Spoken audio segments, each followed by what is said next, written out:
next one in the Tomorrow's Catch-22 is Xavier's. I hope you enjoy.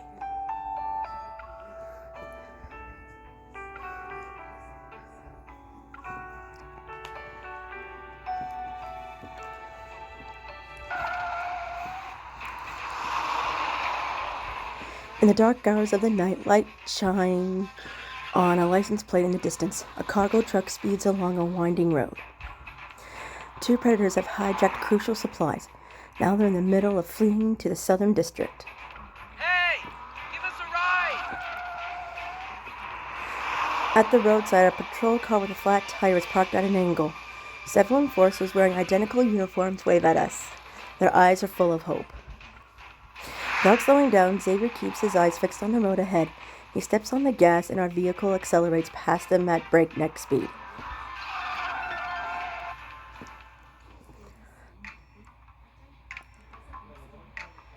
You're just going to drive past them? I've only been with the LCBI for 6 months. It wouldn't be weird if I couldn't recognize all my colleagues yet. Good point. Forget them. Let's chase after our target. The scenery blurs outside the windows as the distance between our car and the target's vehicle steadily shrinks. Just as we're about to catch up, Xavier glances at the dashboard. We're about to go past the speed limit. Should I slow down? There aren't any cameras or speed traps on this road. I'll pretend I didn't see anything. I'll ask earlier next time. Without permission, the needle on the odometer rapidly reaches 200. Wait, I didn't say it before it!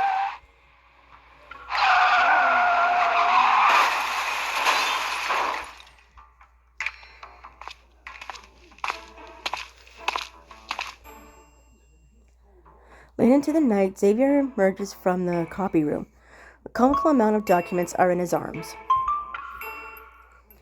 I don't even have to look to know that the enforcers who enjoy picking on newbies dumped that load of busy work on him. Single space, 9-point font, 0.5-inch indents for the paragraphs. Print on both sides. Tick the box for black and white in the printing settings. Hold on. Don't tell me Operation Sector 1 doesn't have any money. The senior staff in the financial department said this is most cost-effective. He drops a thick stack of documents on the desk in front of me. Last month's car repair costs exceeded our monthly reimbursement limit. We received a warning about it. Sorry about that. We successfully apprehended 2 runaway predators. But if we keep using routine operational costs as an excuse, they'll report us to the higher-ups. Equipment procurement, weapon upgrades. Didn't we use our money wisely? Come on, let's give them a piece of our mind. Xavier shakes his head and politely declines. I'm in no position to argue. My words don't carry a lot of weight, and I'd rather not get fired. You're the most cost-effective employee in the LCBI. They'd fire me before even thinking about letting you go. Don't worry, Captain. I'll support you no matter what happens.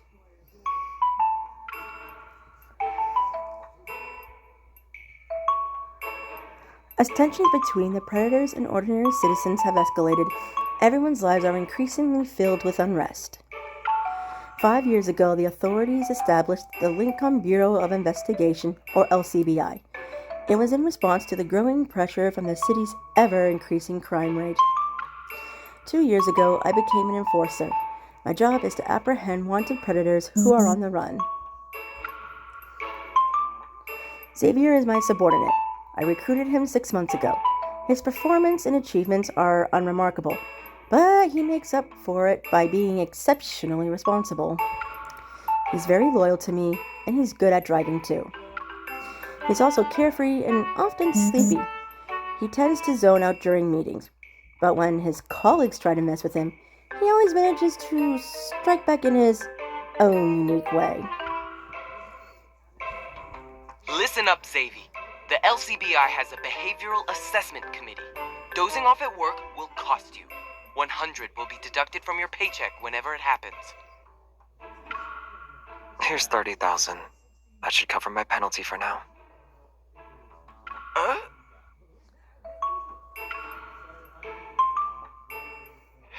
anybody, old pal.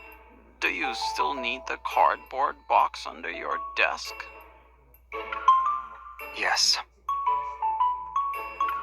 It doesn't look like you're using it for anything. I can get rid of it for you. I could be fired in the blink of an eye. I need it with me at all times. After I said that, he gave me a bunch of money and told me to find him from there. Don't you think he has some powerful connections? I always wondered how someone who's so unremarkable with mediocre abilities managed to get in here. And that's how rumors are born. One person's speculation becomes another's certainty. Due to his casual attitude toward money, gossip appeared within the LCBI about Xavier's background. They think he's from a noble, distinguished family. However, I closely observed Xavier's daily routine over the past few months. His food, clothing, expenses, and travel habits. They're no different from a normal person's. Even his home is just an average apartment near the LCBI. I soon recall the first time I met Xavier, 6 months ago.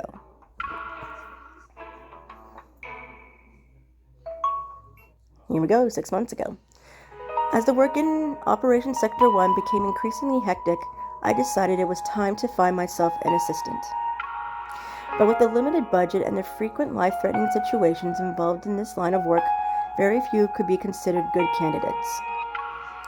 2 or 3 months flew by, and I still hadn't found someone suitable.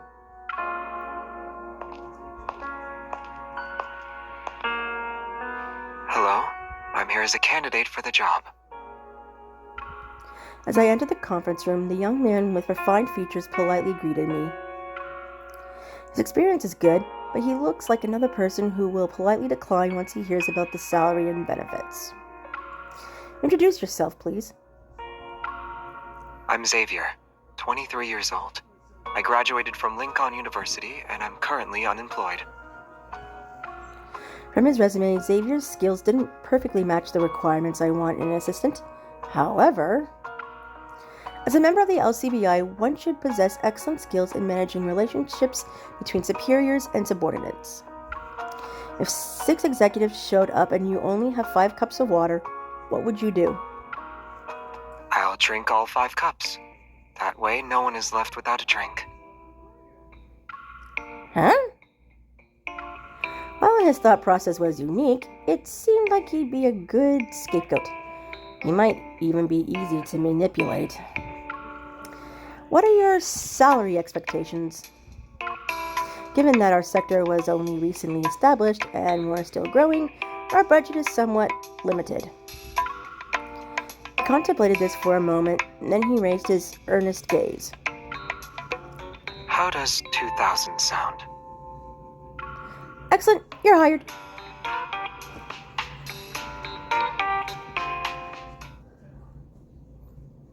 And we're back to the present.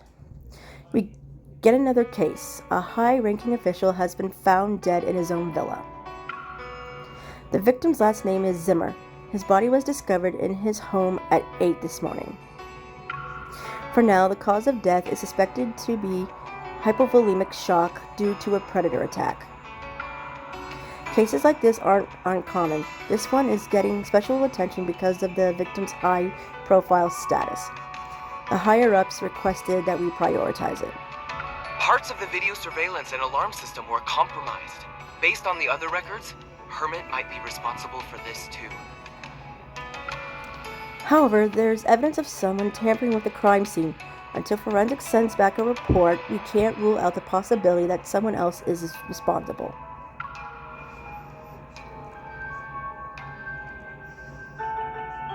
The missing councilman was found dead in a secret underground room in his house. The contents of his safe have vanished without a trace. If the motive was a monetary one, they wouldn't have ignored the antiques and precious jewelry in the house. The fact that they went to such lengths shows the safe must have contained something far more valuable. After finishing his detailed analysis, Xavier looks at me. Did I make sense? Not bad. I was thinking the same thing.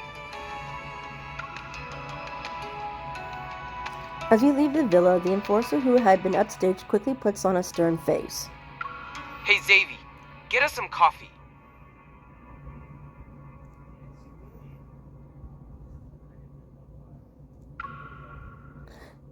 Xavier is... Okay.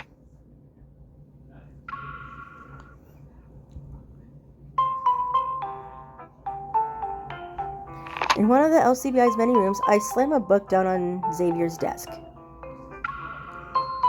Xavier, how long have you been working here? As of yesterday, it's been exactly 6 months. And how many times have you been sent out to get coffee? 7 or 8 times? I cross my arms and mimic the serious demeanor our superiors use when lecturing us. The LCBI was established to track down and apprehend the predators who are in hiding. Is that correct? Xavier nods earnestly. I brought you here to assist me with the investigations. Getting coffee for other people isn't part of your job description. You have a point. So, do you know how to respond when someone asks you to get coffee for them? I need to assist with her investigations. I don't have time to get coffee for other people. Close but no cigar. Look, you're my teammate. From now on, you're not allowed to run errands for anyone else.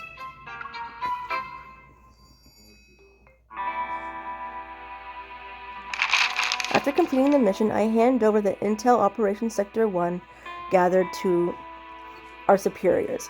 I also deliver a concise report about our findings at the crime scene. The scene showed evidence of damage from another source, which confirms 2 separate groups entered the sealed room in succession. The middle-aged man before me dismissively waves his hand. His impatience is palpable. Our high-priority assets are always targeted. Who else could it be if not him? Sir, while the LCBI believes Herman is the prime suspect, the on-site investigation report revealed several inconsistencies. I understand you're eager to prove yourself, but don't overcomplicate things. Right now, we should be focused on recovering the items that were stolen from the safe. Besides, who could possibly evade Hermit given his exceptional skills? Understood, sir. Exaggerating an opponent's prowess is perfect for hiding incompetence and laziness. Herman is a predator who was added to the SSS class most wanted list within the past year. He possesses extraordinary mental fortitude and self-control. Herman rarely succumbs to external stimuli that could trigger a frenzied state. He also rarely reveals his predator form. He appears to be unaffiliated with the predator factions and shows no interest in illegal activities or inciting chaos. Unlike other predators, he's rarely seen participating in public attacks, and surprisingly, many dangerous fugitives have quietly met their end at his hands. However, Herman was recently implicated in a series of high-profile cases that have caught the attention of the authorities. As a result, every move of this unpredictable predator has put the LCBI on high alert.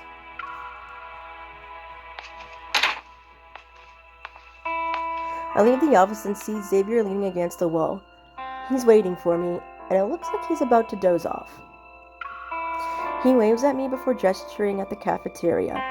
His figure is somewhat illuminated as it's caught between light and shadow.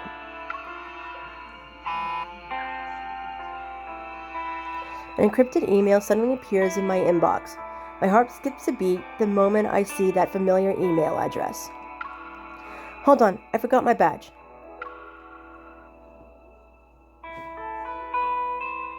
Before he can respond, I dash into the stairwell.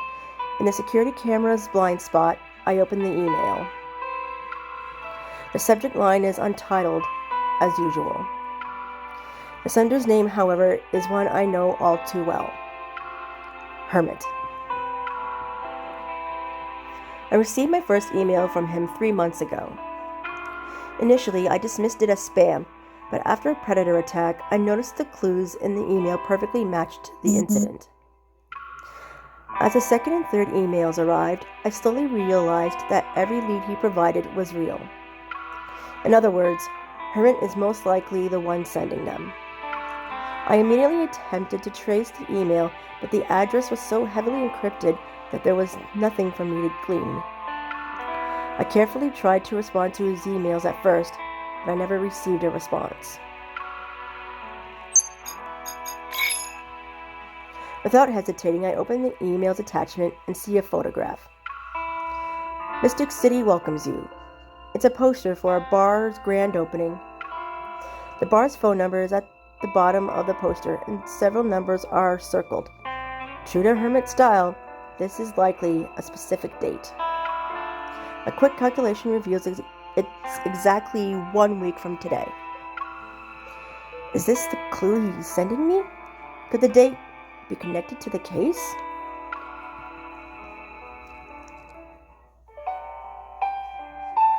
The sky, dyed in the colors of neon lights, cleaves the cityscape's neatly arranged shadows. Xavier and I lean against the rooftop wall. We're cradling our lunches. Ever since we left the office, you've been down. Is it related to the case? It's nothing.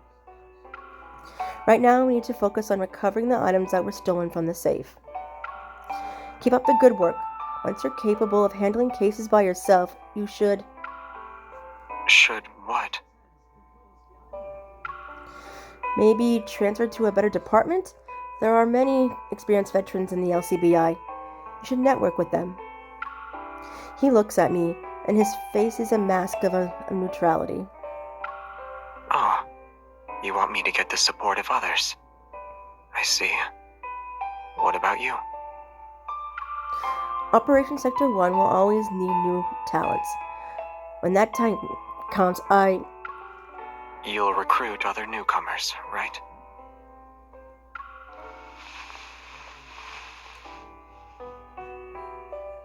He narrows his eyes and studies me for a moment. It's as if he's determined to not miss even the slightest change in my expression. But didn't you say I was under your wing? You're not wrong. So the person who always had my back might give their attention to others. They're all hypothetical scenarios. Anyway, I need to talk to you about something.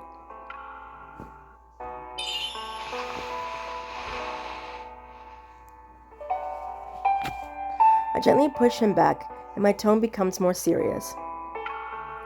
Xavier, have you ever heard of Hermit? After hesitating for a moment, I decide to tell Xavier about the emails I've been getting from Hermit. You don't think he's the culprit in the councilman's case? If he was, he wouldn't have sent the email. I'll admit he's full of himself. He never answers any of my questions.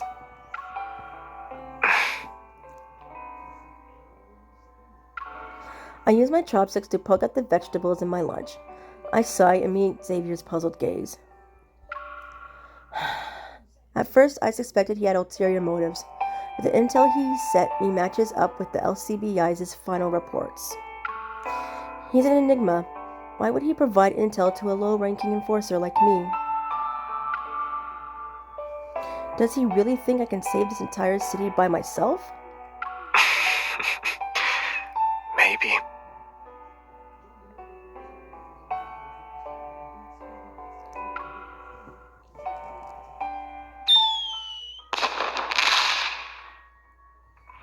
As dusk falls, fireworks bloom in the distance.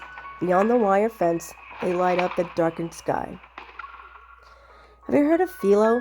They say it's an old mysterious financial group, or maybe it's a family. Their history predates the city itself, but they only entered the public eye in the last few decades. They're considered to be on par with ever. Xavier glances at me before quickly averting his gaze. He starts poking at the octopus-shaped sausages in his lunch. Yeah, I know a thing or two about them. Unlike Ever, who loves the spotlight, Philo keeps a low profile. I heard their heir lives in seclusion because of their poor health. I gestured towards the night sky in the distance. When the heir was born, fireworks supposedly lit up Lincoln for days. They were over there. I have no idea if there were any fireworks on the night I was born. But I guess there wasn't. It's like the world didn't notice my arrival. If you see fireworks, does that mean the world acknowledges your existence? I was just making a silly comparison. Maybe with enough saved up to finally leave the city, life could feel a whole lot brighter. I don't think he's any better than you, though. What makes you say that? If you could, would you leave? I would. I'm not planning on leaving right now, but if I can't take it anymore and reach my limit, then I'll think about leaving.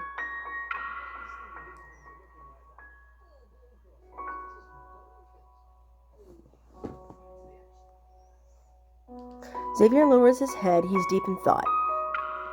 Then, if that day never comes, you won't leave?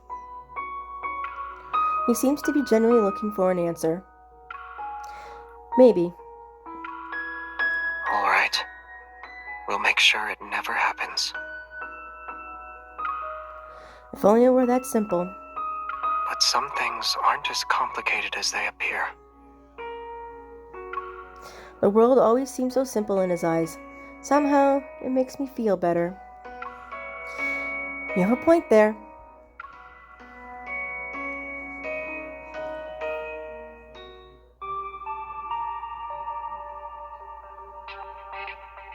The date mentioned in the email is fast approaching. Xavier and I sit in the car to discuss our strategy. I have a lead on the case we're working on. But I heard the arrest will take place at a barbecue joint in the south. Operation Sector 2 beat us to it. That was a decoy to throw off the LCBI. I have my inside source. Don't you trust me? Of course.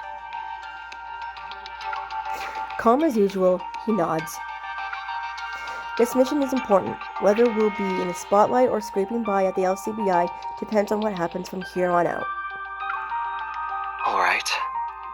But do we have to be dressed like this? Xavier's gaze reveals a hint of his grievances. I look at his disguise again. Rivets, leather straps, earrings. These accessories give him an air of unapproachable danger and rebelliousness. We're heading into Predator's territory. Dressing up will help us blend in and avoid unnecessary trouble. Let's hope you're right.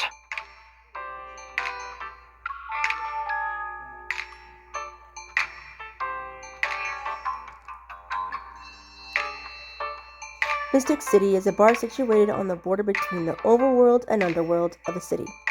Predators are known to frequent the area. Because of the ambiguous jurisdiction and bureaucratic buck passing, it's also one of the most chaotic areas in all of Lincoln.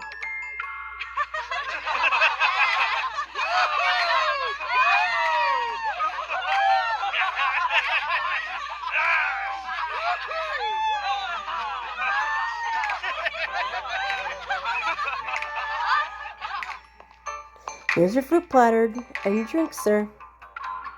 Vibrant lights spin overhead and paint everyone's faces with shifting hues and shadows.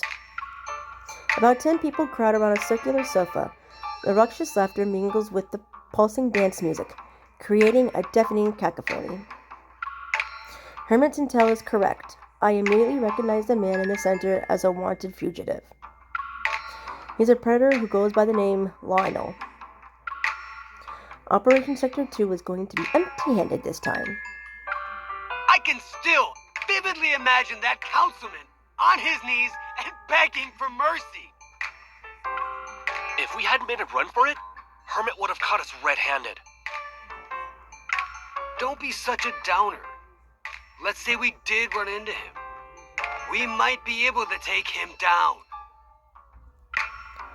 Hermit already confronted them?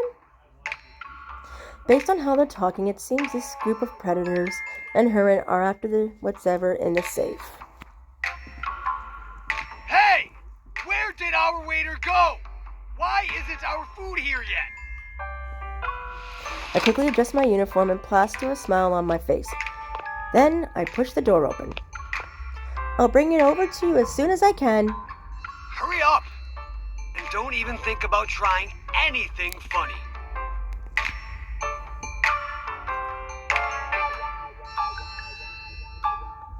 Maintaining my composure, I slip out of the private room and quickly walk to the kitchen. After Xavier and I snuck in through the back door, we split up to carry out our respective tasks. I disguised myself as a server to gather intel from the private room. Meanwhile, Xavier would focus on incapacitating the group of predators. Xavier, how's it going on your end? We need to get one of the chefs to actually make... Are you talking about this guy with the hat? He gestures to the unconscious man lying at his feet. Don't worry, there's always more solutions than problems. Time is of the essence. I take a spatula and thrust it into Xavier's hand. Desperate times call for desperate measures. The kitchen is yours now. Bewildered, he takes the spatula before staring at the long list of dishes on the menu. Uncertainty appears in his confident expression. I tie an apron around him and pat his shoulder. Do you think you can cook 18 dishes?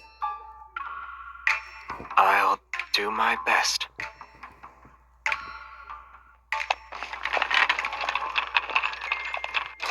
Wearing a deferential smile, I wheel in a cart laden with an array of colorful, fragrant dishes and push open the door to the private room. Thank you for waiting. But is the thing from the safe worth that much? It's no bigger than a fingernail. We'll ever pay a good price for it? Someone's here. Shut up! Pretending to be oblivious to their conversation, I set the dishes on the table one at a time. The starving predators waste no time and descend upon their food with a ravenous intensity. What is this stuff? Bring the chef to us right now! Huh?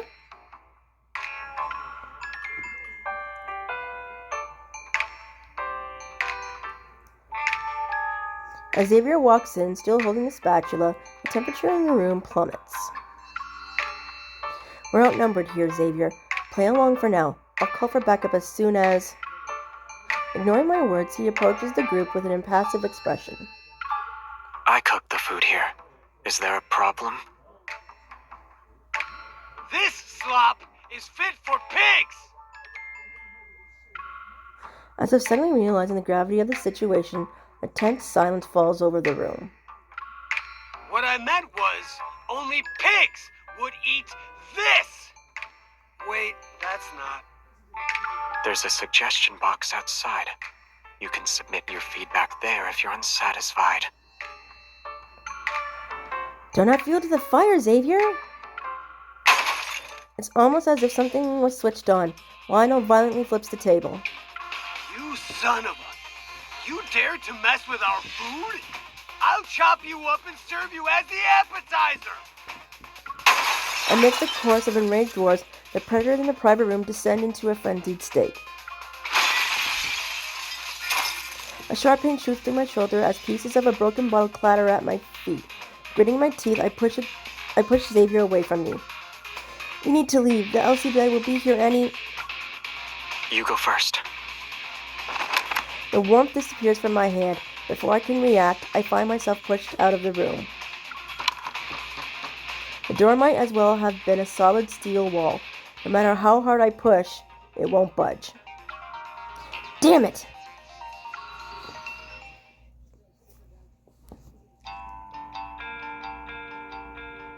Thinking, he rubs his temples and doesn't speak. Lionel fixes his gaze on the young man's eyes. He searches their depths for even the slightest flicker of emotion or intent.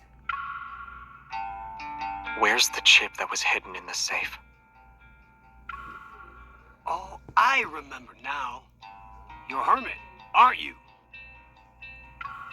You didn't want to stick with us, so you infiltrated the LCBI for a cushy government job, huh? Ditch them. Hang out with us instead. Are you done?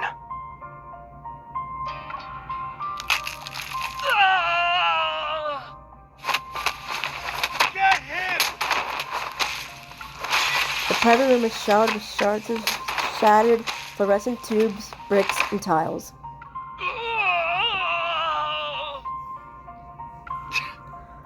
When your backup arrives, everyone will know who you really are. This is all the time I need. For what? A trip down memory lane? An iron spike pierces through his left arm and pins him to the wall. A crack reminiscent of a spider web spans half a meter behind him. Sweating, Lionel's vision blurs.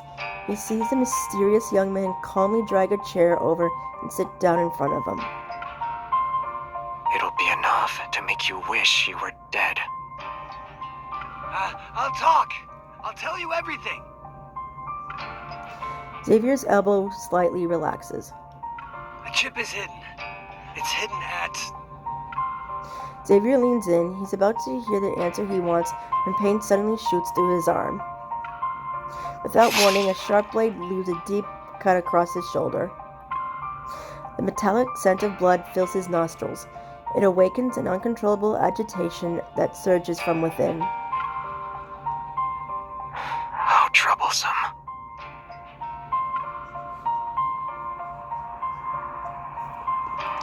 Reinforcements from the LCBI arrive with a flurry of sirens.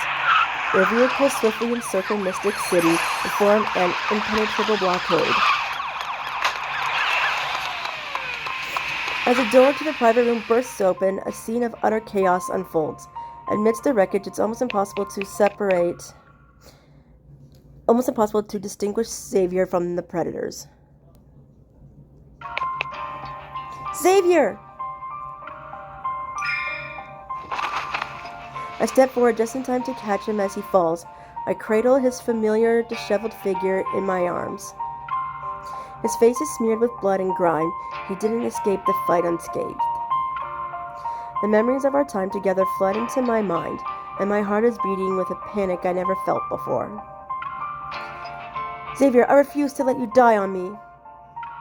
If you do, where else can I find a highly valuable, low-maintenance subordinate? As if reacting to my words, the figure in my arms stir ever so slightly. I'm still alive.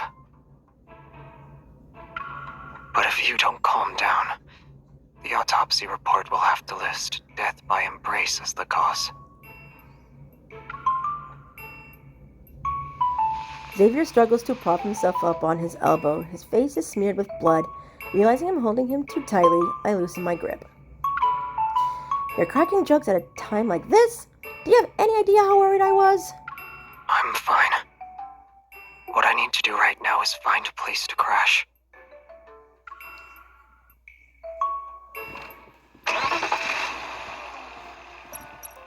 Back in the car, I put a new address into the navigation system. Xavier doesn't pry or question what I'm doing. Did you find a new lead? It's nothing concrete. All I know is that it's connected to Ever. Ever? Remember the connections we mapped out for the deceased earlier? Before he entered politics, the councilman held a high-ranking position at Ever. If I had to guess, the item in the safe is probably connected to those rumors. The rumors Xavier mentioned referred to information that recently went viral online. According to these claims, Ever created the Predators from a botched experiment that was conducted years ago. While some dubious experimental data was leaked to support the claims, authorities quickly suppressed the information. Let's put that aside for now. I turn to Xavier and my expression becomes stern. Those predators in the private room, you took care of them all by yourself? They were arguing about how to split their loot. I only nudged things along. Before I knew it, they were at each other's throats. By the way, is my cooking really that bad? The rearview mirror catches Xavier's crestfallen profile. What? No, they were trying to get under your skin. I knew it. We drive out of the bustling city streets and stop in front of an alley. Only a few street lights scattered about illuminate it. We're here. Let's go. This place is... I didn't bring an ID with me.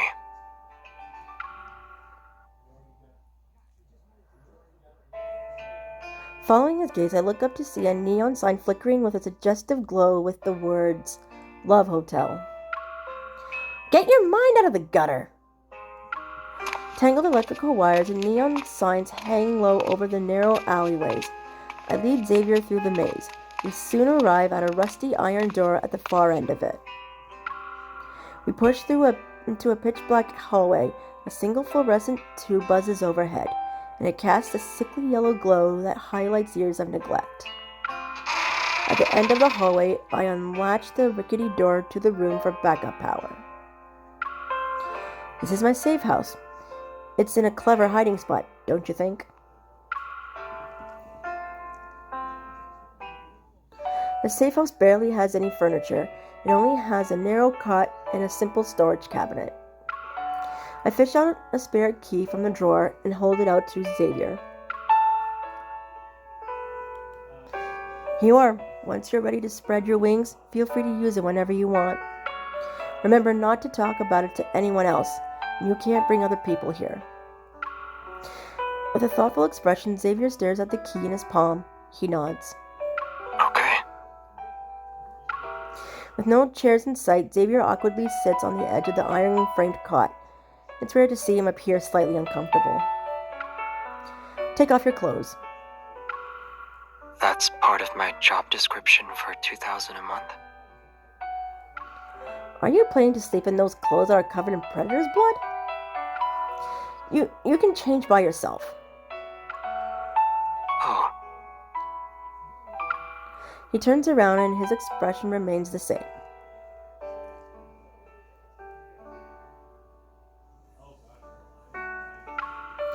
Why do I feel flustered right now?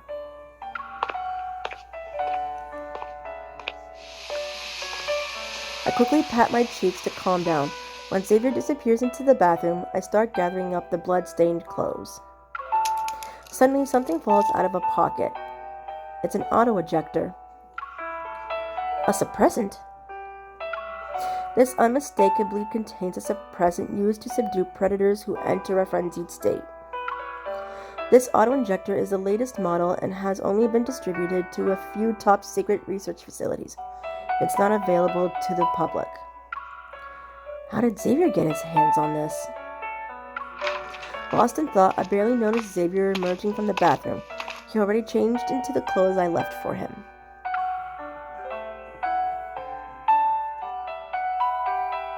I hid the auto-injector behind my back just as a sharp pain suddenly flares up in my shoulder. Bless me? Ouch!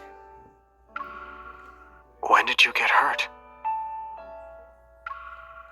When we were in Mystic City's private room, a bottle struck me and left a wound. It's on my left shoulder. It's not deep, but there are still tiny pieces of glass stuck in it. Sit, and don't move. I've never seen Xavier look so serious before.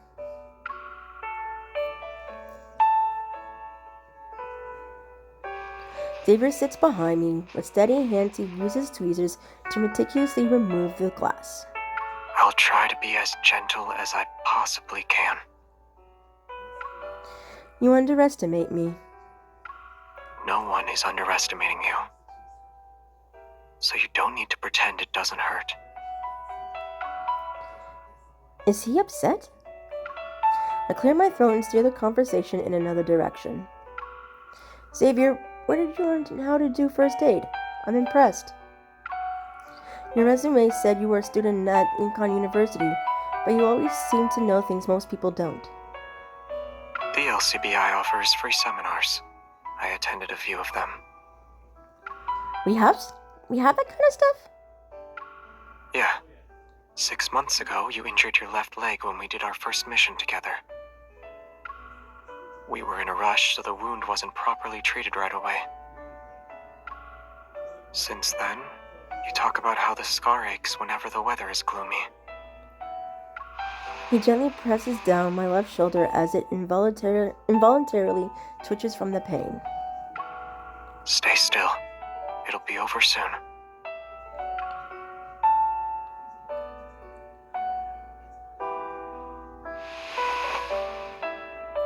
On a whim, I grab his hand and point to a thumb-sized red mark on the outside of his wrist. I've been meaning to ask, how did you get this scar? I don't remember. The bandage is meticulously wrapped around my wound. He adds a personal touch, an intricate knot. An unexpected emotion washes over me. I can't put it into words. Has anyone ever told you that your vague responses make it difficult to figure out who you are? My file and resume are straight to the point. How can anyone doubt my identity?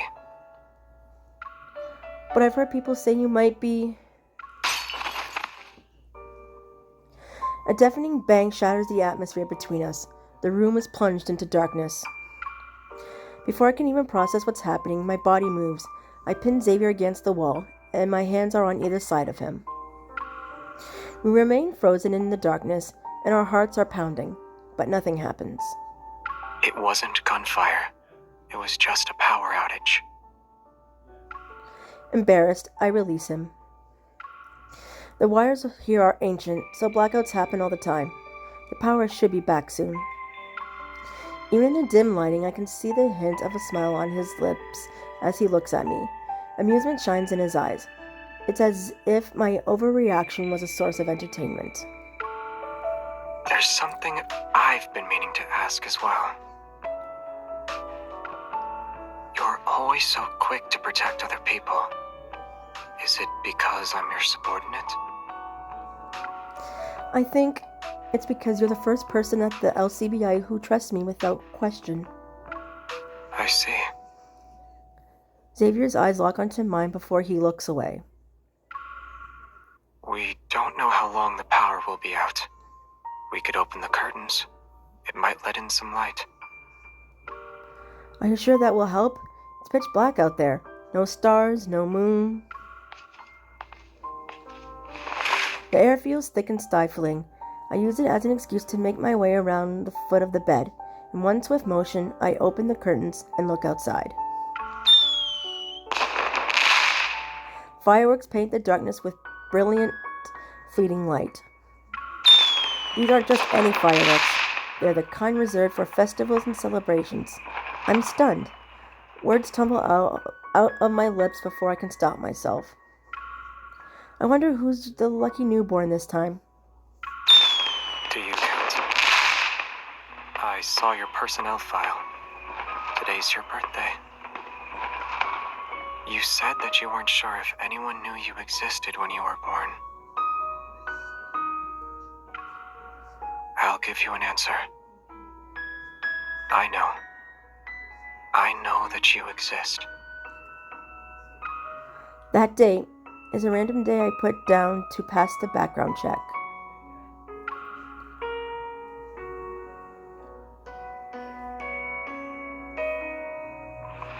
Noticing how distracted I am, Xavier moves closer. His hand gently cups my chin, and my gaze returns to the window. Savor it.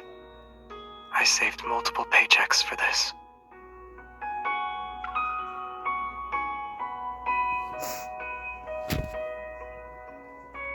You shouldn't spend your money so recklessly in the future.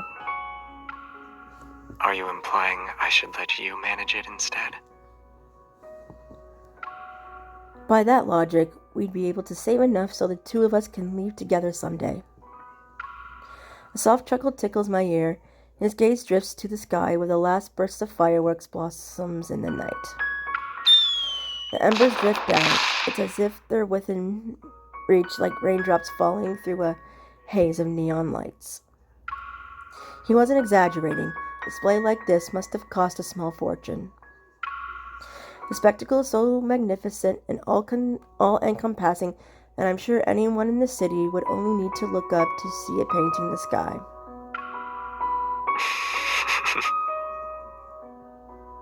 Do you still want to leave, even after you've seen that?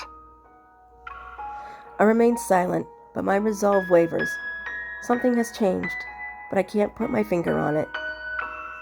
Xavier doesn't push for an answer. Instead, he looks away. Regardless of whether you stay or leave, if you find yourself in another city one day, I hope you'll remember tonight. Remember these fireworks.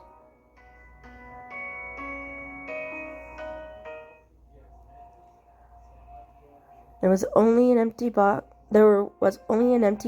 for the next month. Hermit hasn't reached out to me. But a rumor begins to circulate.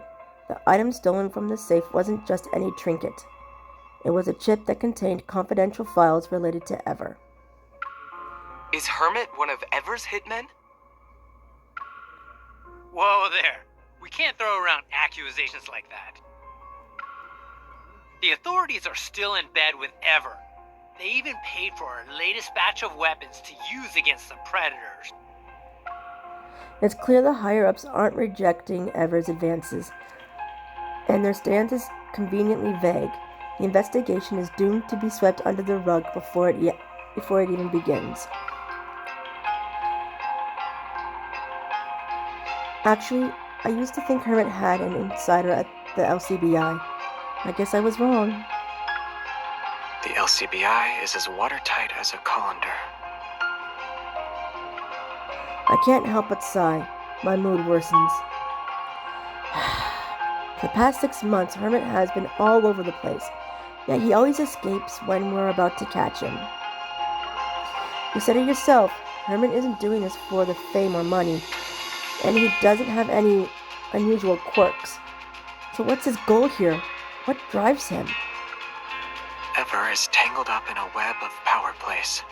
Are you sure you want to get caught up in all that? If we expose the truth, we'll be thrown into the eye of the storm. There's no way we'll return unscathed. Despite all of that, I still want to do this. Together. If we pull this off, will we become famous? We might not even make it past the LCBI's front door before someone takes us out. Fortune favors the bold. Besides, you can't have fun without danger. Good. We need that kind of attitude for this.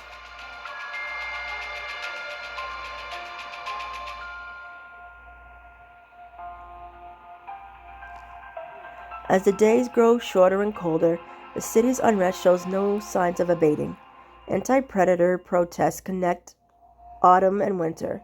Meanwhile, reports of violent attacks continue to increase.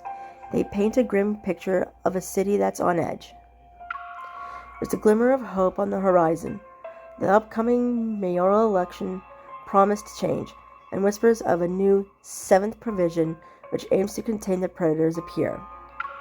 On the surface, things seem to be getting better, but deep down, I can't help but feel like something isn't adding up.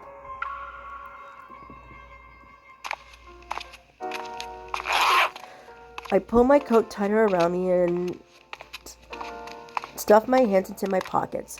It's a futile attempt to preserve the remaining warmth I have left. The path stretches out before us and is lined with tall streetlights. Their soft glow illuminates the season's first snowfall. Xavier walks past me while carefully balancing 2 steaming lattes. His gaze is fixed downward, and he nimbly counts the coins in his palm. You're always asking about my dreams and plans for the future, but I don't know what you want. Do you want to walk down the same path as me?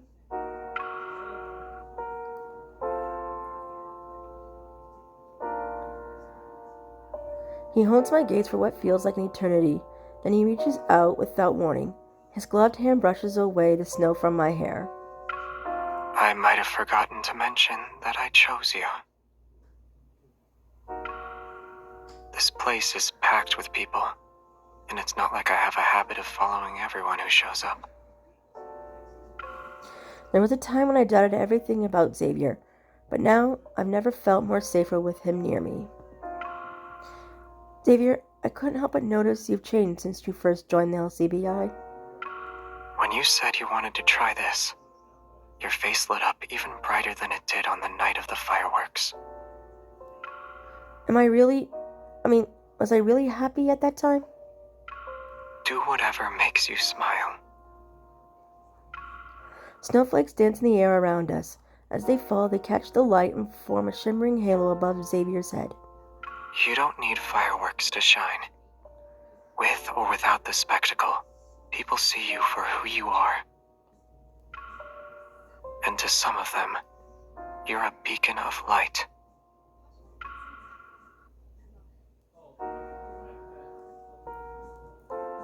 It's as if the universe decided to lend us a hand when we decided to investigate Ever. Everything has gone so smoothly that it feels unreal. Using the information in the chip we retrieved, we quickly discovered an abandoned Ever research base. Inside are traces of Ever's experiments on the predators. Ever's long-buried secrets are finally unearthed. They now lie exposed before our eyes. But thinking we can take them down with this is like going in unarmed against a giant. We need backup and a way to cast a massive spotlight on them. The car glides through the streets. It's a silent sentinel in the cold night as its headlights cut through the thick blanket of darkness enveloping Lincoln. Do you remember Philo? You mentioned them before. Even if those corporations willingly worked with us, who says they won't turn into another Ever? That's true. Do you have any ideas on how we should proceed? There might be one person who could potentially help us. Hermit. Let me sleep on it. I'll fill you in tomorrow. Good night. Okay. Good night.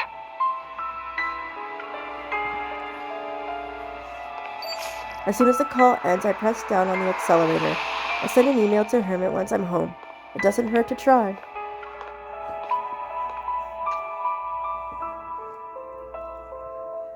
After I drag my weary body out of the elevator, I reach the door on my apartment. Before my finger can touch the cool surface of the fingerprint scanner to unlock it, my phone blares to life. Its harsh glow cuts through the hallway's inky darkness. An unfamiliar number has appeared on the screen. I don't know why, but I have a feeling I know who it is. My finger swipes across the screen to answer the phone call. Hermit? Don't go in. Just as my fingertip grazes the fingerprint sensor, a violent attack turns me inside out. The rippling, invisible force is followed by a deafening roar that shatters the night's silence. My ears are ringing as I fall, but before I hit the ground, a figure catches me. Hold on tight.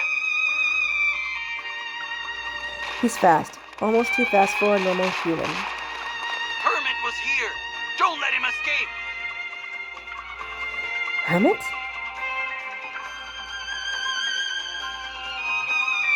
Ignoring the shearing pain in my forehead, I force myself to lift my heavy eyelids. A figure stands near the window. He's so pale that he melts into the moonlight.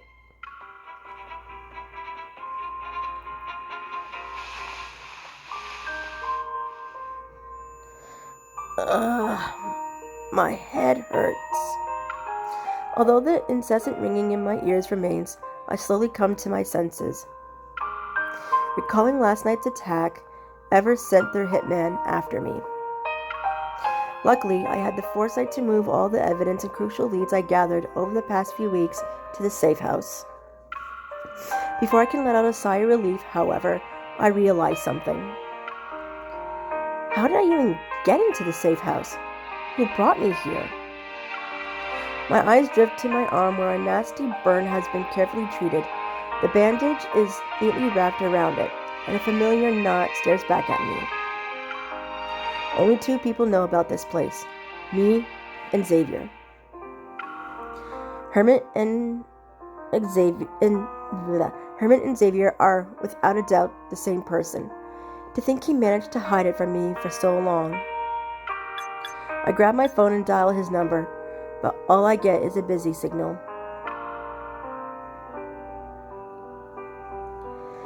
After that fateful day, Xavier vanished without a trace. No matter how many times I called, his voicemail greeted me. Desperate for answers, I hired someone to dig into his past. That's when the warning signs I previously ignored appear. For instance, he once mentioned the restaurant he frequented during college, yet his first transaction was recorded a week before he started working with us. Despite his supposedly modest salary, he somehow spent a fortune on those fireworks without batting an eye. A week passes. I get an email from an unfamiliar address, but it's not Hermit. It's from the data broker I hired. I open the email attachment. It's a scan of a 10-year-old newspaper clipping. In the center lies a photograph. A teenage boy is surrounded by a sea of blurry-faced adults. Judging by the ornate backdrop, a museum wing just opened. The teenager, whose features are hauntingly familiar, is captured doing an act of kindness. He's holding out his hand to an elderly beggar who's collapsed on the museum steps. But the headline accompanying this picture tells a very different story. Philo's heir apparent, now victim of latent predator's surprise attack. It doesn't take a detective to figure out what happened. The act of kindness caught on camera was the calm before the storm. The old man, who was sprawled on the steps after being jostled by the crowd, was now on his feet thanks to the teenager's help. But then he lunged and sank his teeth into the teen's wrist. In the wake of this shocking incident, the Philo family's young scone vanished from the public eye. The heir's name was familiar. He even has a scar on the same wrist. Was there any way this couldn't be a coincidence? I probably should have guessed it when he suggested giving our evidence to Philo.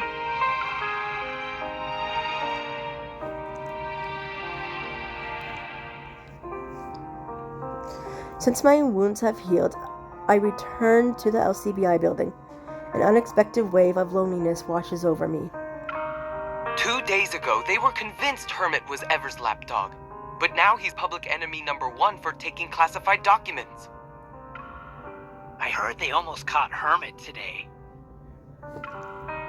Really? They searched every Predator hideout in the Southern District and couldn't find a trace of him. For all we know, he could already be dead. Hey, speaking of missing persons, isn't it weird that Xavier hasn't been in the office for a while now? The 2 enforcers turned their heads toward me. He was fired. My face remains expressionless, and my fingers dance across the keyboard as if nothing's amiss. But under this calm exterior, a new, unsettling theory begins to form.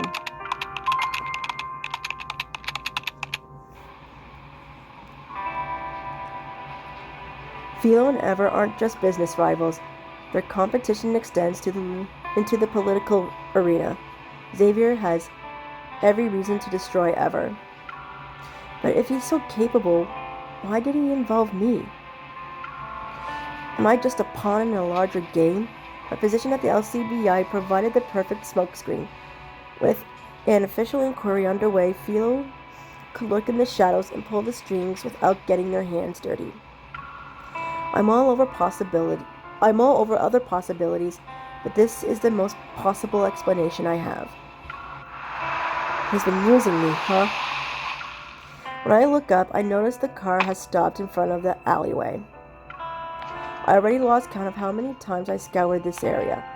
Each visit left me empty-handed. Is he here? If he really is Philo's heir, surely he would have access to far more secure hideouts than this. The alley is a kaleidoscope of flickering neon lights. Eerie shadows dance along the walls. Then, the faint sound of footfalls breaks the silence. He ran in this direction. He couldn't have gotten far with those injuries. We'll find him soon.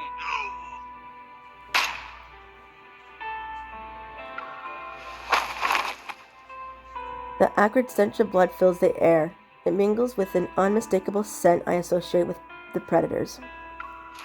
I put away my weapon and drag the lifeless body behind a nearby dumpster.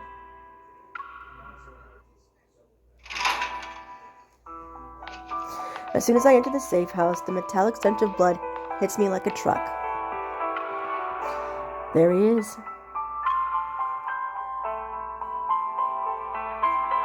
Why are you here? This is my safe house. I should be the one asking you that. I secure the door and adjust the camera. Then I approach the figure who slumped against the wire mesh. I know you're a hermit. I'm also aware of your ties to Philo and Ever. But I don't want to hear your excuses right now, so don't say anything.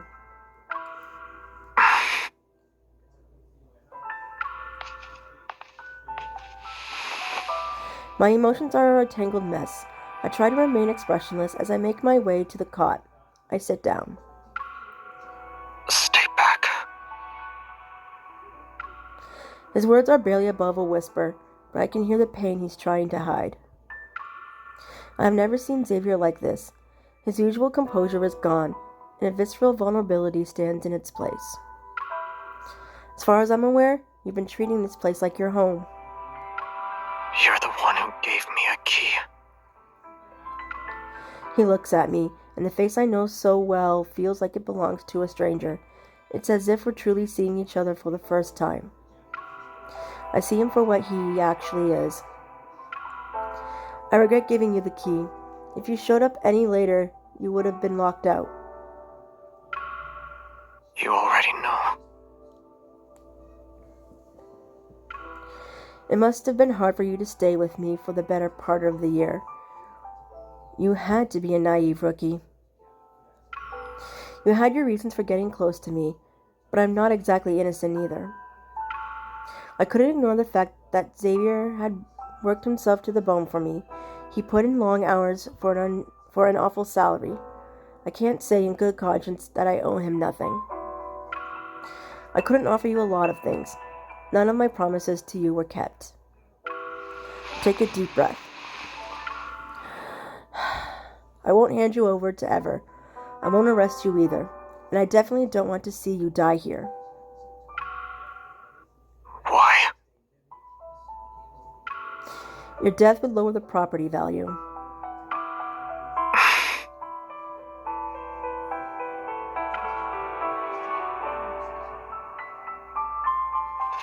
I walk to the storage cabinet and rummage through it until I find the first aid kit. I'll file your resignation first thing tomorrow, and you don't have to sign it. That way, we're even after tonight. It's almost midnight. You can abandon me very soon. And you don't need to patch me up. I sort of wish your mouth got injured instead of your arm.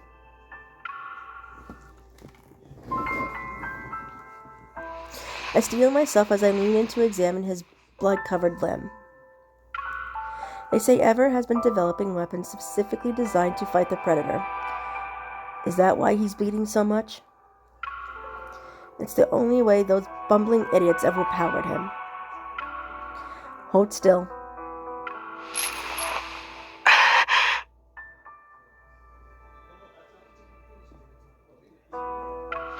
I dab the alcohol-soaked gauze against his skin and wipe away the dried blood. Yet when the red smears fade, I see only unblemished skin. Confused, I meet his gaze. I'm not hurt.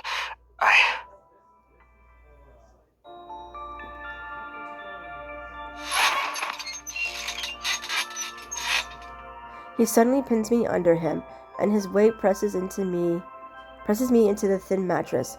The old iron frame of the cot creaks in protest. Don't move. His hands grip my shoulders. Meanwhile, his authoritative voice is tinged with a raw, desperate need. Let me bite you.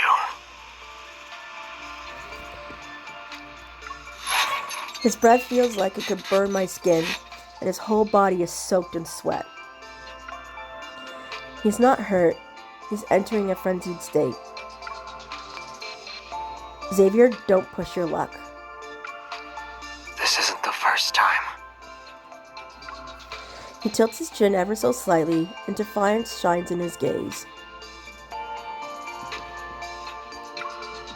My heart is loud as a drum. I close my eyes and wait for the sharp pain I'm certain will. Sharp teeth tentatively graze my neck. They're on my skin. It'd be easy to bite down. But he gently nibbles me instead. When the predator becomes frenzied, they shred their prey with reckless abandon and tear flesh from bone. But Xavier, he didn't do that.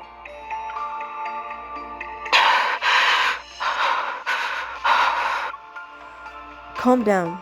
Don't you usually carry suppressants with you, Xavier? I didn't bring them with me this time. I push him away and struggle to get off the bed. Then I grab a roll of tape from the shelf. We hid under the LCBI's nose while collecting the evidence for Forever's crimes. We killed 2 birds with 1 stone. And once you were aware of the LCBI's plans, you acted more freely as Hermit. That's how you escaped every time. Remembering the past, my voice has gradually died in anger. You're Hermit, the person I wanted to catch the most. He doesn't struggle and allows me to bind him with duct tape. And I'm at your mercy right now.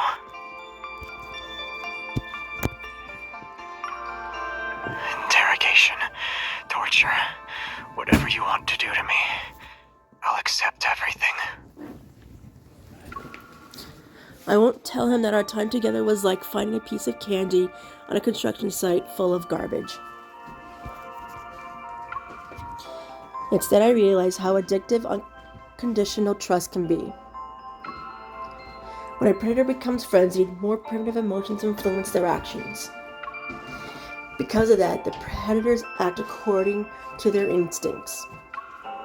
In order for him to maintain a rational state for a long time, there must be an activator on his body that regulates his frenzy levels. Have you come to your senses? Tell me where the activator is. What if I don't tell you, though? Then you're asking for trouble. The people who are after you will be knocking on the safe house door soon enough.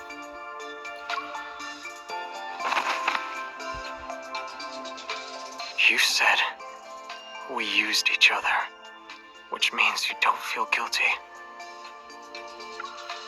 But that's a lie. When you're tied to me day in and day out, you'll realize how much I like you. Aww, Xavier. You're out of your mind.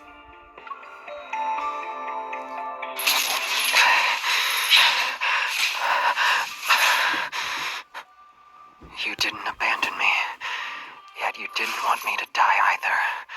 That right? People dying means I'll have to fill out paperwork. People dying means I'll have to fill out paperwork, I'm afraid.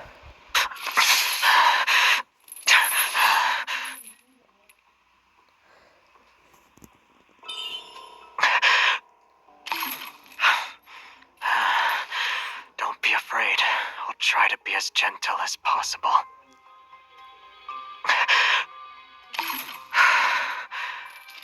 Just like this. Come a little closer.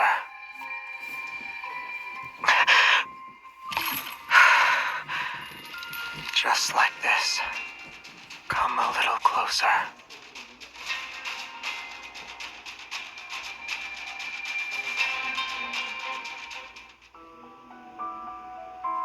Since you've come this far, should I tell you one of my secrets? A strange, restless energy surges through every fiber of my being.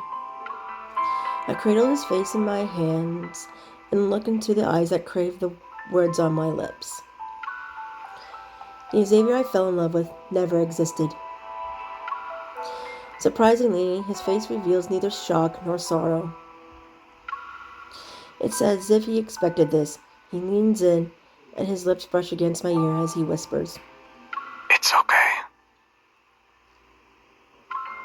He slowly lowers his head, and his mouth finds that tender spot where my neck meets my shoulder. My consciousness begins to fade as pain blooms from my neck. The metallic scent of rust fills the air between us. His hand rests below my right shoulder blade and traces a path down my spine. His touch ignites something deep within me, like a spark touching a fuse. If you genuinely want to run away from me, I'll keep you by my side, by any means necessary.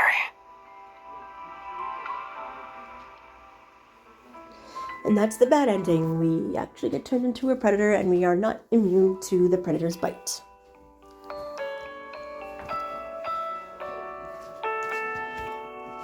Now we're gonna show you how to get the other bad endings, so that we can get more of a cutscene. Here we go.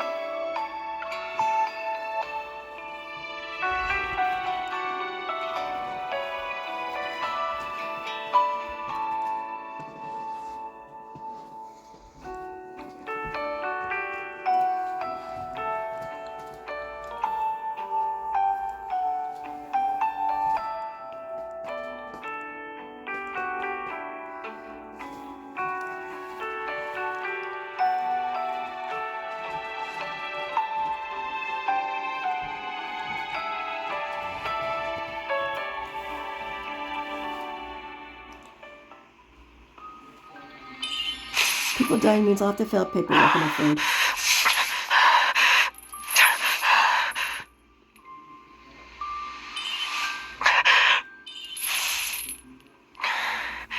Did you tie me up because I did something bad?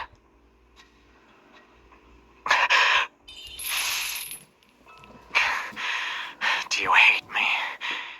Do you think I'm a monster?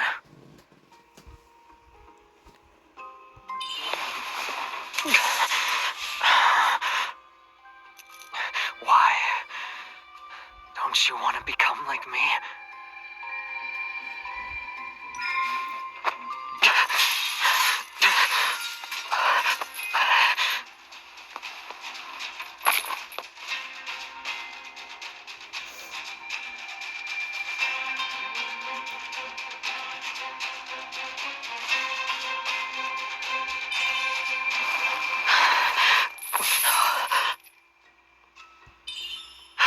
Relax, I'll let you. Initiating full body scan of the target.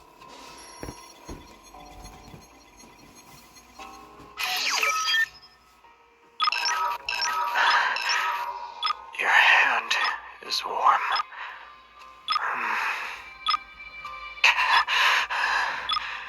Is that it? You're unusually cautious. You don't mind, right? Seeing me like this? You don't mind, right? Seeing me like this? Is that it? You're unusually cautious. Come closer. Let me see you. You don't mind, right? Seeing me like this? Is that it? You're unusually cautious. Is that it? You're unusually cautious. This is just to go back to where I missed, and it doesn't look like it has it.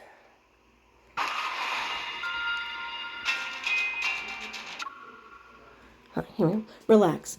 I'll let you go once you're back to normal. The activator is on his back.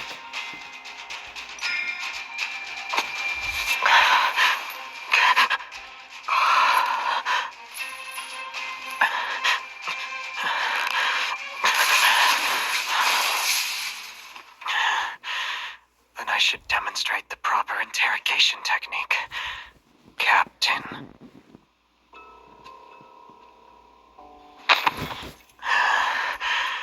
Don't be scared. It'll be over soon enough.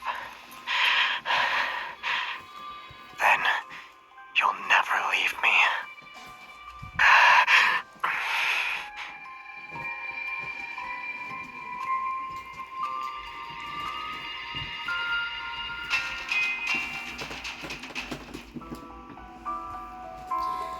Since we've come this far, I should tell you one of my secrets. A strange, restless energy surges through every fiber of my being. I cradle his face in my hands and look into the eyes that crave the words on my lips. The Xavier I fell in love with never existed. Surprisingly, his face reveals neither shock nor sorrow. It's as if he expected this. He leans in, and his lips brush against my ear as he whispers. It's okay. He slowly lowers his head, and his mouth finds that tender spot where my neck meets my shoulder. My consciousness begins to fade as pain blooms from my neck. The metallic scent of rust fills the air between us. His hand rests below my right shoulder blade. It traces a path down my spine. His touch ignites something deep within me, like a spark touching a fuse. If you genuinely want to run away from me, I'll keep you by my side, by any means necessary.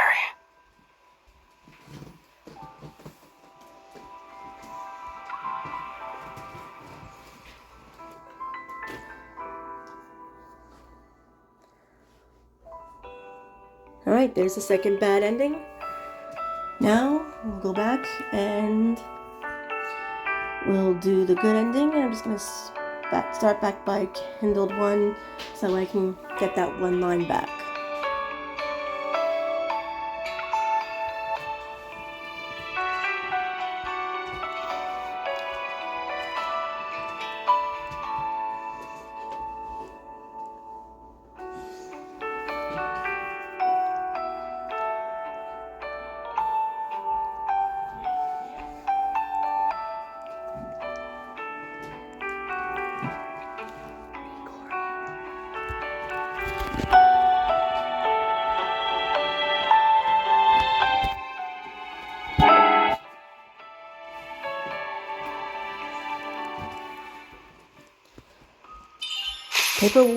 People dying means I have to fill paperwork, I'm afraid.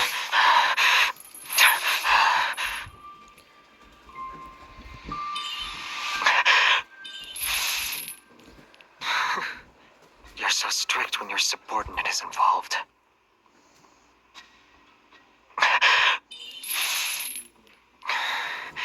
Did you tie me up because I did something bad?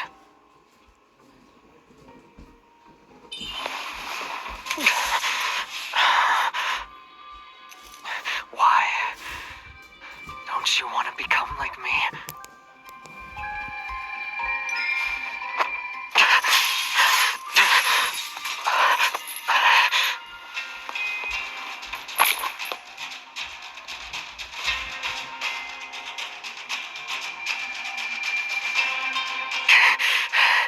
You're taking advantage of me.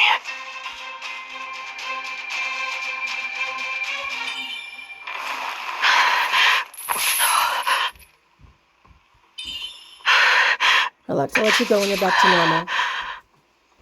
Initiating full body scan of the target.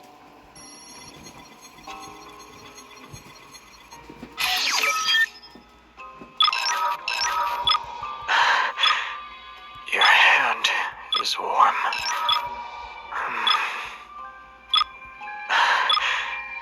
Your hand is warm.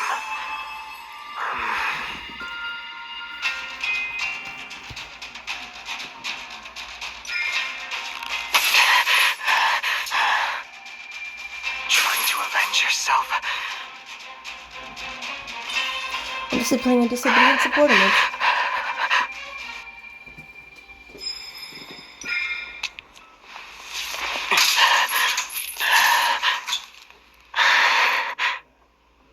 Did you like that? I'll keep that in mind.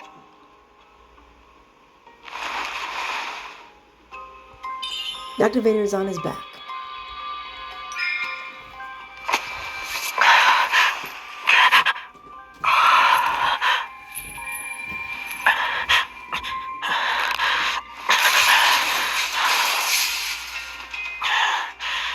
Then I should demonstrate the proper interrogation technique, Captain.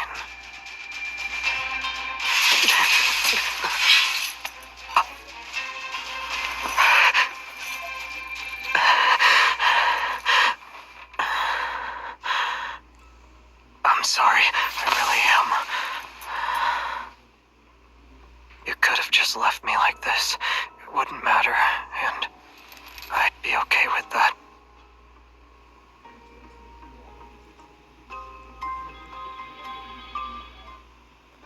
Lincoln City is churning with hidden turmoil, but Xavier and I aren't the only ones stirring the waters. Other forces have made their move. The veil has been lifted, and a network of secret research facilities is revealed. Faced with a mountain of irrefutable evidence, Ever is on its last legs. Every high-ranking official has been convicted and handed over to the justice system.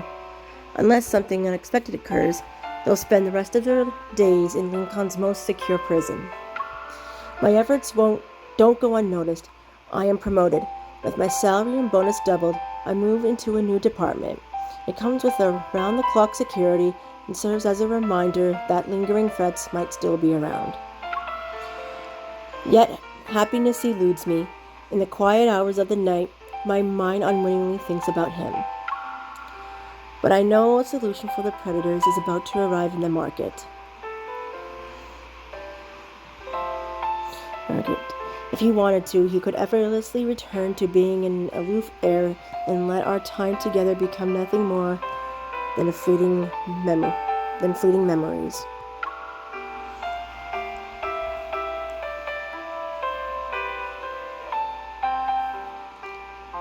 Since my promotion to Operation Sector Manager, I rarely set foot on crime scenes anymore.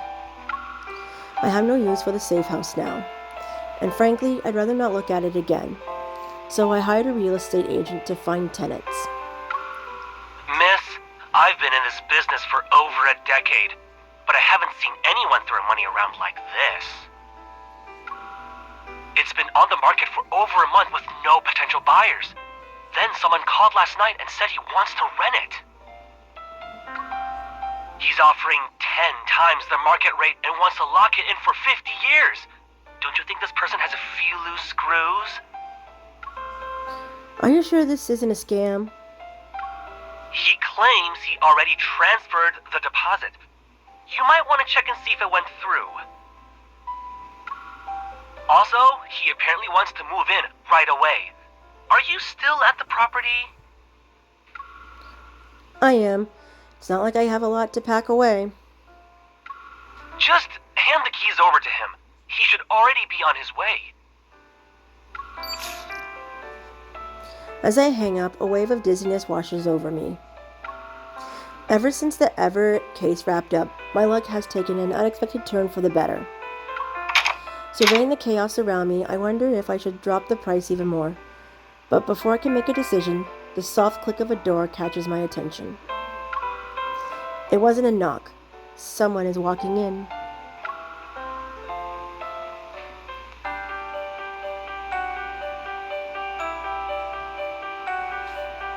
Hello. You must be the landlady. I changed my mind. This place isn't up for rent anymore. You gave the real estate agent full authority over the property, and I already signed the contract. The penalty for a breach of contract is paying a fee that's 100 times more than the rent.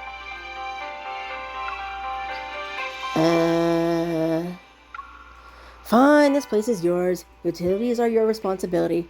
Check the fridge for any other notes. I toss I toss him the keys and make an unsteady beeline for the door, but he shifts and blocks my exit.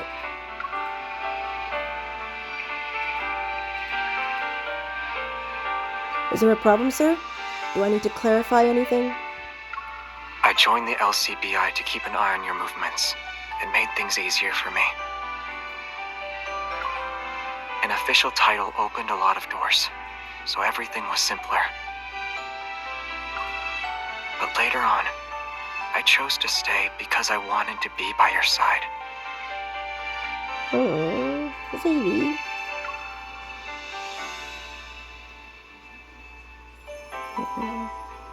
He calmly says these words, but his body language tells a different story.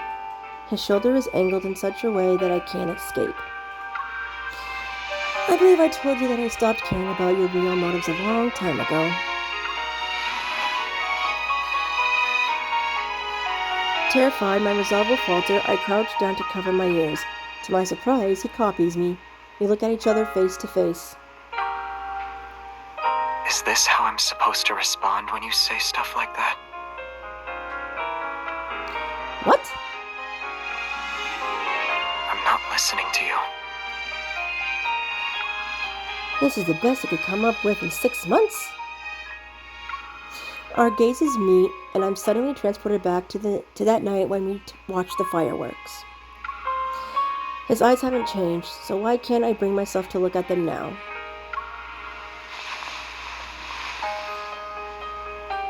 Didn't you say bosses appreciate loyal employees? Well, my loyalty to you will never change. But I already hired a new assistant. I can't have two. Pick me then. I come at a discount. I raise my arm to shield my eyes from his gaze. The interview will be at 9 a.m. Don't be late. Okay.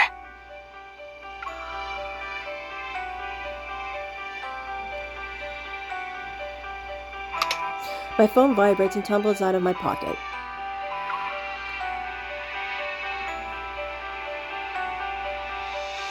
When he retrieves it for me, he sees the contact name on the screen. Subordinate number 2. Ignoring my shocked expression, Xavier answers the phone call.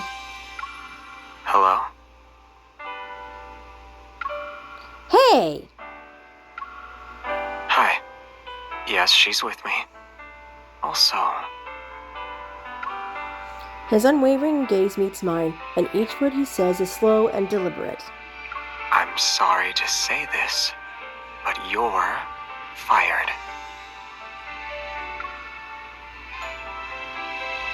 And that's the end of Xavier's card for tomorrow's Catch 22. I hope you guys enjoyed it, and it should be uploaded to YouTube soon. It will be called Deluded Fiction. Guys, have a nice day. Bye.